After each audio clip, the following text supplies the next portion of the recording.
Halo, apa kabar anak-anak semua? Semoga tetap sehat dan selalu semangat. Pada pertemuan kali ini, kita akan belajar tentang diagram gambar. Mari kita mulai. Eksplorasi. Ayo menemukan panjangnya. Nomor 1, perhatikan panjang persegi panjang berikut. Kemudian, tentukan panjang persegi panjang yang diminta. A. Perhatikan gambar berikut. Panjang persegi panjang adalah 10 satuan dan 18 satuan. B. Perhatikan gambar berikut. Panjang persegi panjang adalah 95 satuan dan 40 satuan. C. Perhatikan gambar berikut. Panjang persegi panjang adalah 64 satuan dan 48 satuan. Saat membuat diagram batang, ketinggian persegi panjang yang kita buat harus tepat. Adakah yang tahu alasan ketinggian persegi panjang pada diagram batang harus dibuat dengan tepat? Nomor 2, perhatikan persegi panjang berikut dan lakukan perintah sesuai dengan soal. A. Jika persegi panjang berikut memiliki panjang 200 satuan, gambarlah persegi panjang dengan panjang 120 satuan. Perhatikan gambar berikut. Jawabannya yaitu seperti berikut. B. Jika persegi panjang tersebut memiliki tinggi 140 satuan, gambarlah persegi panjang dengan tingginya 80 satuan. Perhatikan gambar berikut. Jawabannya yaitu seperti berikut. Selanjutnya, kita akan membahas diagram batang vertikal. Eksplorasi. Bagaimana cara mengetahui dengan cepat data yang paling banyak dan paling sedikit tanpa harus membaca data satu persatu ya? Untuk membantu Komang menjawab pertanyaan, ayo kita simak cerita berikut dan lakukan setiap aktivitasnya. Bacalah cerita berikut. Medali emas Indonesia di ajang SEA Games. Menjadi atlet olahraga yang mewakili Indonesia dalam ajang internasional adalah salah satu cara bela negara yang dapat kita lakukan. Adakah dari kalian yang bercita-cita ingin menjadi atlet profesional dan membela nama Indonesia?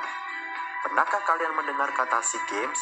SEA Games adalah pesta olahraga negara-negara di Asia Tenggara yang dilaksanakan setiap 2 tahun sekali. SEA Games tahun 2021 dilaksanakan di Hanoi, Vietnam. Tetapi baru dilaksanakan pada tahun 2022 karena adanya pandemi COVID-19. Walaupun dilaksanakan tahun 2022, penyebutannya tetap SEA Games 2021. Tabel berikut menunjukkan perolehan medali emas Indonesia di ajang SEA Games. Perhatikan gambar diagram berikut. Perolehan medali emas Indonesia di ajang SEA Games. Diagram tersebut adalah diagram batang perolehan medali emas Indonesia di ajang SEA Games. Perhatikan pertanyaan berikut. A. Perhatikan dua kemungkinan berikut. Gambar mana yang tepat untuk mewakili banyaknya medali emas pada tahun 2017? Jawabannya, gambar yang tepat untuk mewakili banyaknya medali emas pada tahun 2017 adalah A. B.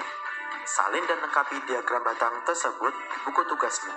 Pastikan kalian menggunakan penggaris saat membuatnya. Jawabannya yaitu seperti berikut. C. Setelah melihat tabel dan membuat diagram batang tentang perolehan medali emas Indonesia di ajang SEA Games tahun 2013 sampai 2021, Nisa dan Asep mengatakan hal berikut. Jawabannya, pernyataan Nisa tidak tepat karena dari tahun 2015 sampai 2017 terjadi penurunan perolehan medali. Pernyataan Asep benar karena pada tahun 2015 perolehan medali mengalami penurunan sebanyak 18 medali.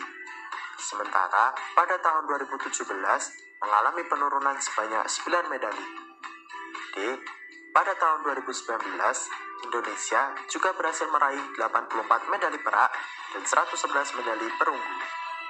Tentukan pecahan yang mewakili banyaknya medali emas dibandingkan dengan keseluruhan medali yang diperoleh di tahun tersebut.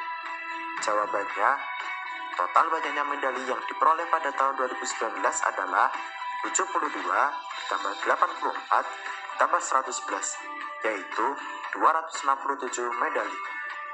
C. Jadi, pecahan yang mewakili banyaknya medali emas dibandingkan dengan keseluruhan medali adalah 72/267. Dari pelaksanaan SEA Games periode tahun 2013 sampai 2021, kapan Indonesia meraih medali emas paling banyak dan kapan meraih medali emas paling sedikit? Jawabannya, Indonesia meraih medali emas paling banyak pada tahun 2019 dan paling sedikit pada tahun 2017. Selanjutnya, ayo berdiskusi. Jika kalian diminta untuk menentukan data tertinggi atau terendah, kalian akan memilih melihat dari tabel atau diagram batang mana yang lebih mudah. Ayo coba tuliskan pemikiranmu. Nah, dari pembelajaran ini, apakah anak-anak sudah paham dengan materi yang telah disampaikan? Semoga kalian dapat memahami dengan baik pembelajaran yang sudah kita bahas kali ini. Rajinlah belajar dan tetap semangat ya.